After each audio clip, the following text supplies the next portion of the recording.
I draw kind of funny, but it looks like it was this monitor lizard. So this is in low light mode. I've been using the Osmo Pocket 3 regularly for the last 15 or 16 months. I've used it in Colombia, Canada, and Thailand. I'm right now in Bangkok, and this video is to see if the Osmo Pocket 3 is right for you or if you should skip it. Just to get straight to the point, if you're doing high action or adventure sports where there's a lot of bumping and grinding, you shouldn't buy this camera. Also, if you need like a high zoom reach, even with a filtered lens or a lens attachment to the Osmo Pocket 3, you should probably skip it if you need like a high zoom reach. The other thing about the Osmo Pocket 3 is that it's not weatherproof or weather sealed. So if you're recording during snowfall or rainfall, you should probably skip getting the Osmo Pocket 3 because it's just going to break and it's not going to work.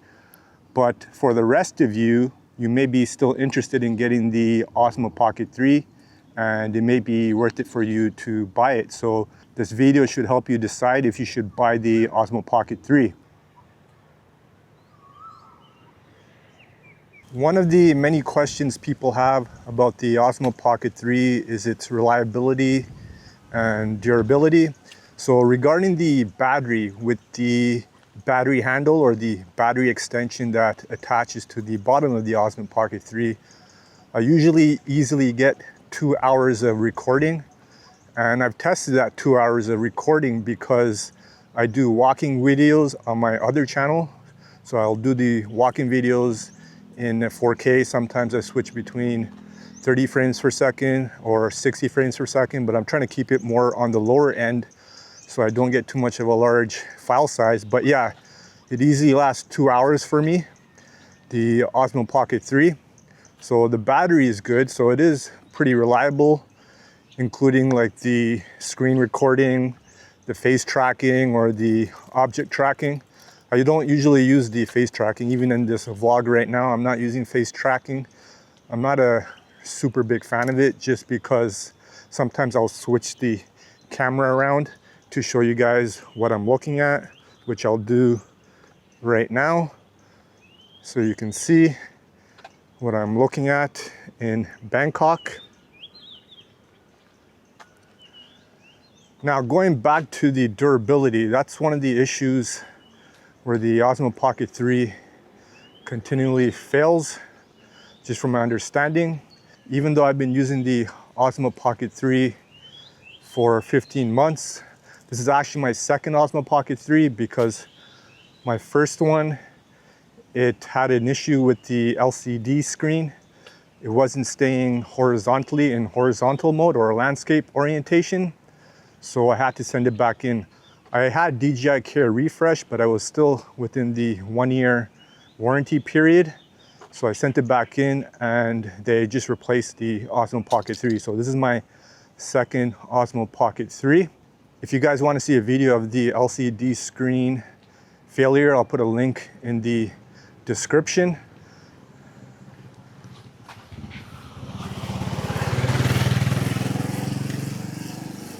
And the other thing is just looking at Reddit, just lingering on Reddit and viewing the Osmo Pocket subreddit. A lot of people have issues with the LCD screen, or sometimes the gimbal not working, the gimbal malfunctioning or getting stuck, not turning properly.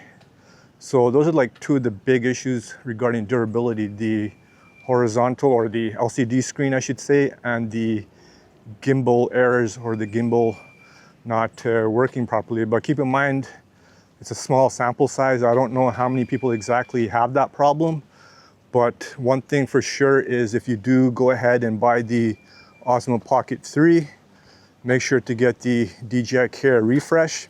I'm kind of scared because my Osmo Pocket 3, the DJI Care refresh, it expires in November. I guess that's like in 9 months from now. So I don't know, I think I'll have to buy another DJI Care refresh or see if I can extend it. Maybe they'll improve the LCD screen rotation and the gimbal problem in the next version of the Osmo Pocket 4, I guess. Osmo Pocket 4, we'll see when it comes out. But yeah, regarding the reliability, is pretty good for recording and vlogging. Like I said, in my case, it's the walking videos that I do, but durability wise, it can fail. Another thing I should mention is about the overheating. So I've used this Osmo Pocket 3 in cold and hot climates, including in Canada during the winter. It doesn't freeze or anything along those lines below 0 degrees. I'm not too sure what the freezing point is. I think maybe like -6 or -10, maybe it shuts down. I don't know, but I've been in colder temperatures with the Osmo Pocket 3 and it doesn't freeze or anything like that or shut down. But regarding overheating, I'm in Bangkok right now, as I mentioned, and I've used this camera for like 2 hours straight at 4K, and it doesn't shut down or anything along those lines. That's just my personal experience regarding overheating. Maybe some people are in the desert somewhere and it overheats and it shuts down. So while I was preparing for this video, I heard something running around. I wasn't too sure if it was a bird or not, but it looks like it was this monitor lizard. And I'm using the Pocket 3's 2x zoom. Regarding the video quality, I'm pretty happy with it, recording at 4K. I usually use the normal color mode because it's just easier to edit and I don't have to worry too much about the exposure. The HLG high dynamic range color mode or the D-Log-N flat profile, I usually don't use them. And if you're not experienced with video editing or color grading or correcting the exposure, I would just recommend sticking with the normal color mode. That's what I'm using right now. That's what I prefer. The other thing is when I am doing some editing with the normal color mode, I'll usually bump up the saturation and vibrance a little, and then I'll bump up the shadows if it's a little bit too dark.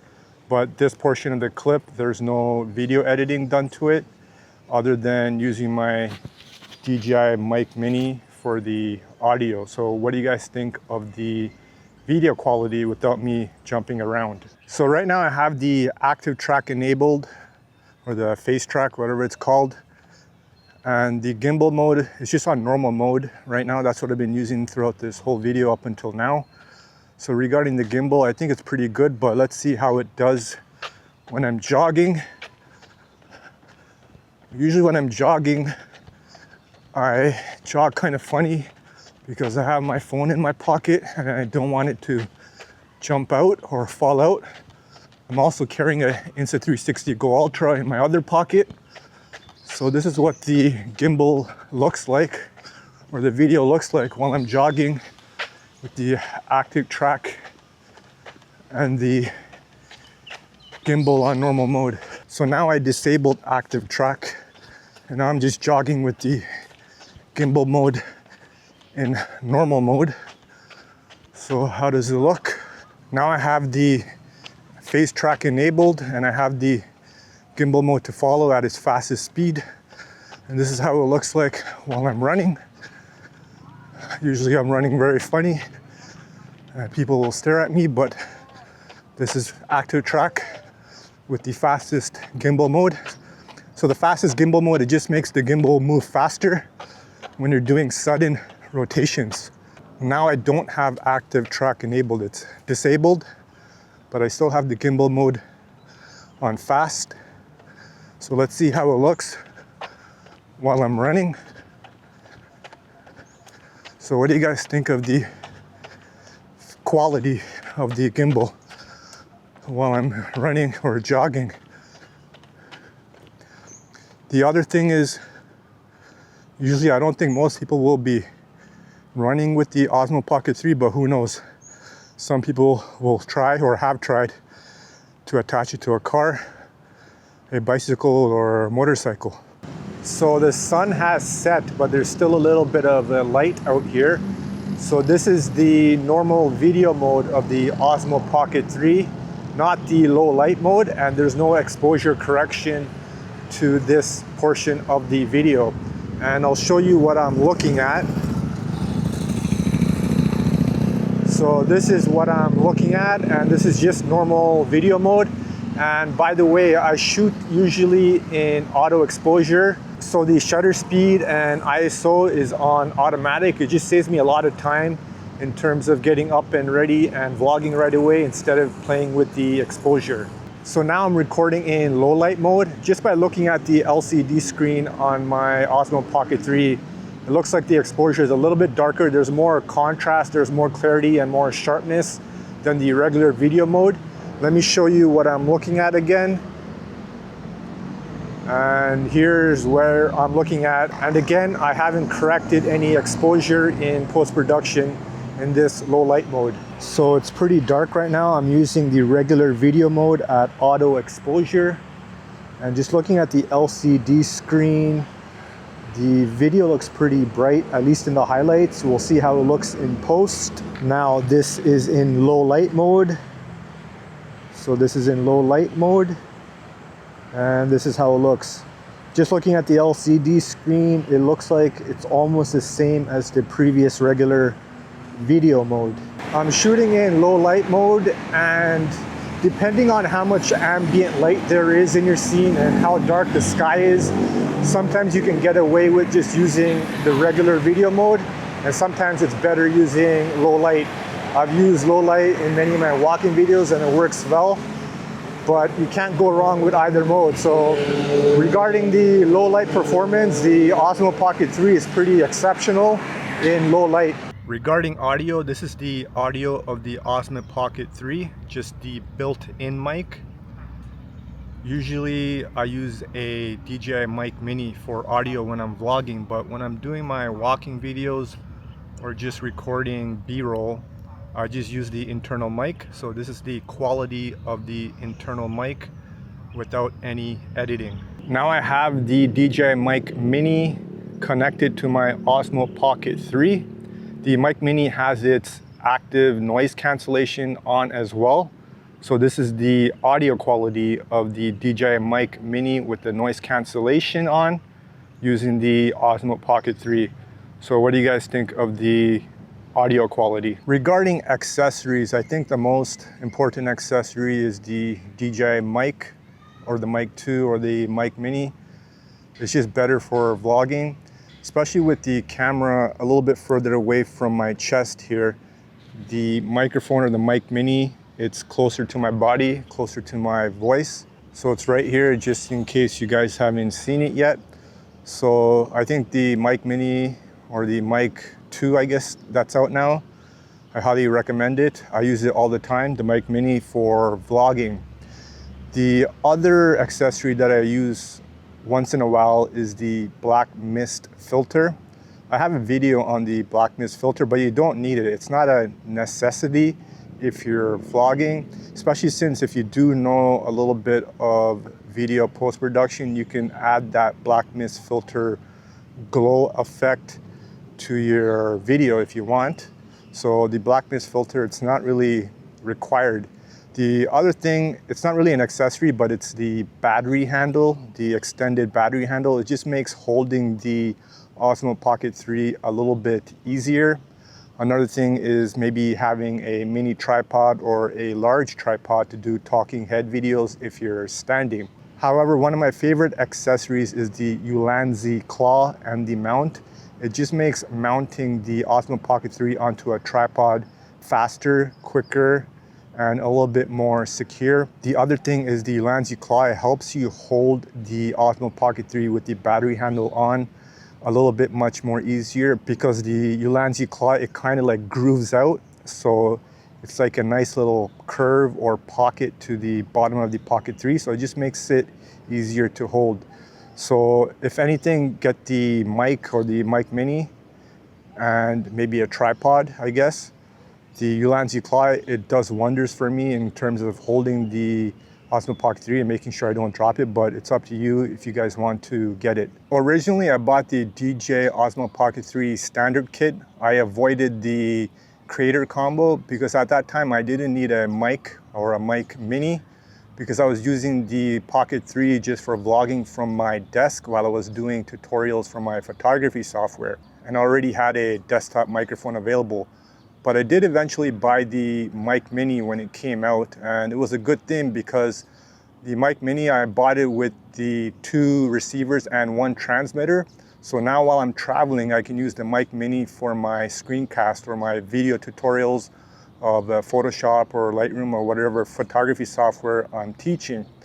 The other thing is, at this moment, the creator combo includes the mic too. It might depend on where you are if you're buying it from Amazon. But if you don't need the receiver or you don't plan to use the DJI mic for your laptop or your desktop, you probably don't need the receiver then. In that case, I would recommend getting the creator combo. It'll probably save you a little bit of money and it's just easier to set up to vlog. Despite the DJI Osmo Pocket 3 having issues with the LCD screen malfunctioning, it was still worth it for me to buy it. It's a great vlogging camera and the quality is excellent. And when it's paired with the DJI Mic Mini, the video and audio quality definitely saves me a lot of time in terms of vlogging. And just keep in mind, other people have had issues with the gimbal malfunctioning. So if you do decide to buy the DJI Osmo Pocket 3, make sure to get DJI Care Refresh. It'll probably save you a little bit of money in the long run. Hopefully when the future version of the Pocket 3 comes out, the DJI Osmo Pocket 4, maybe the gimbal and the LCD screen will be a little bit more rugged or robust. And just remember, this video is not sponsored by DJI, so if you enjoyed it, you know what to do. And as always, live easy, sleep breezy, and stay lovely.